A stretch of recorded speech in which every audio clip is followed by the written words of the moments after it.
What's going on, world? It's your boy Gemini Brown here, back with another episode of Now Kick Your Knowledge. Today, we'll be talking about the ego and some things that you want to look out for regarding your ego and how that can prevent you from self-transformation. So, let's get into it.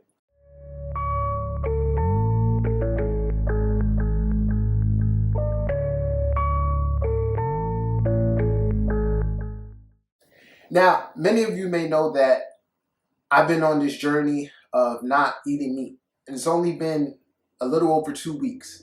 And they say it takes 21 days for something to become a habit, okay?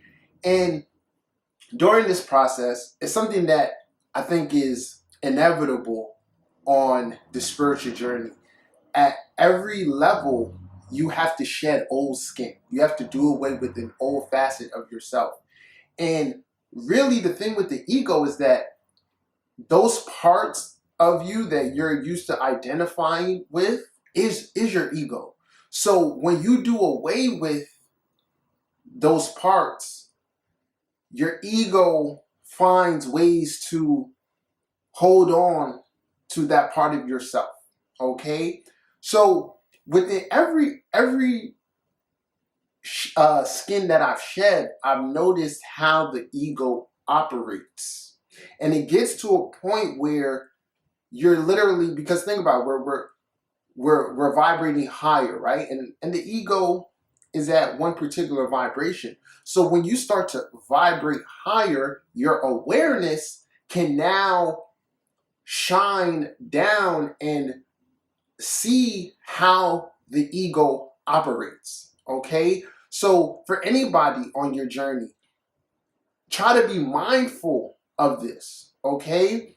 And those things and thoughts and feelings, and that's why it's very important to journal when you're on your spiritual journey, to get a good understanding of how you feel on a day in and day out basis, because no 2 days are the same, okay? We're constantly changing.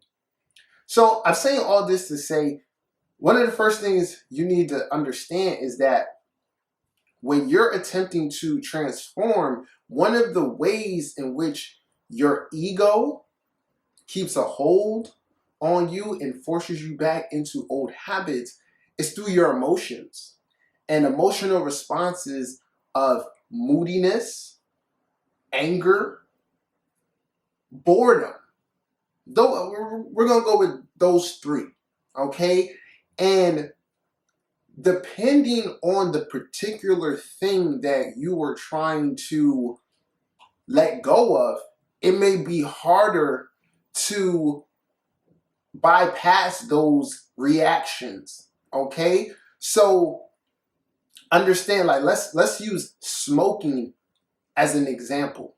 I remember always asking people, like, you know, why do you smoke, like cigarettes in particular? Like, what does that do for you? And I remember someone said to me, it's like, I could be having the worst day ever.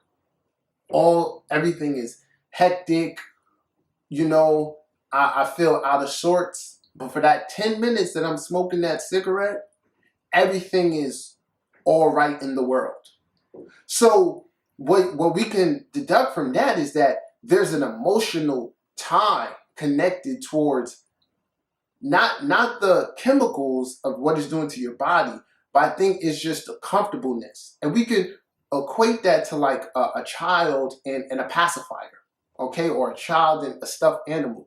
It is this particular object that provides me with comfort. So all in all, you got to understand that one of the things, like I said, look out for is those emotions that are tied to that particular thing. So say you're embarking upon the journey of not smoking, and then, you know, it's going well, and then the ego gets a wind of what you're doing, and it may just put you into a really emotional mood, right? Where you're easily triggered. And because the ego is used to gaining comfort from that particular act, it actually, and it's heightened your emotions to trigger you to lean back towards this thing that gives you, comfortability. So all in all, the solution is to find new ways of soothing that pain, or finding new ways or outlets that provide you with comfort. Okay, but that's really one of the biggest things. And people, they just think it's the environment. They just think I'm just having a bad day, when in actuality it's your ego stimulating those stronger reactions to things around you. Okay, so just to reiterate, as you grow, you want to and increase your vibration, you want to get a hold of what makes your ego. And just to relate this to astrology, remember that sign is always going to be the characteristics connected towards your ego. So for a Gemini, their ego is going to be tied to their intellect and their ability to, communicate, for others to listen and for them to be heard. Cancer is going to be tied towards their sense of security, their home life. Leo, their ability to creatively express themselves and to be recognized for that. Libra, the partnerships with people around them. Virgo, the ability to be of service, right? And so you go ahead and look at what shapes and molds your ego, and then figure out what triggers when you're in one of these on journeys of creating a new self, or transforming self. Analyze yourself. Okay, why am I upset right now? How is my ego being affected? What is my ego holding on to? And it's as simple as finding a different way to relate. The next thing you want to pay attention to, and this is where meditation comes in, and why meditation allows you to commune with your higher self. Ego works in a way in which we get gratification pretty much through the senses. So this food tastes good. It's making me feel good. I look really nice today. Your ego's tied towards your senses. So the next way the ego works is making you, when you're, and I'll use this example for me right now with me. I'm very much, I swear, I feel as though my senses have been heightened. I'm more perceptive of the seasoning within food, with all the advertisements in the environment regarding food. My eyes are locking in on it, and then that may insinuate a fantasy, damn, that would taste good. So all in all, what I'm saying is that your ego will keep you attached also through your senses. So if you're, say you're telling yourself okay, I'm not gonna have sex, or I'm gonna abstain from certain pleasures, your senses are gonna be more attuned to those particular things. So if it's not having sex, you're going to be more perceptive of sexual energy and imagery within the environment. So then in that case, I would say this is why it's really good to also do social media detoxes, because having embarked on these particular type of journeys, you also then come to realize how much of that debris or imagery is out there. So you want to limit your access to it, or literally in this sense, keep your eyes to yourself, control your thoughts. But I bring up meditation because meditation kind of dulls the senses. It goes into a state where you lock in on your breath. You lock in on other thought forms. You let the mind wander. And by letting the mind wander, you may still have those particular types of thoughts, but you're, like I said, you're seeing it from a higher vantage point once again.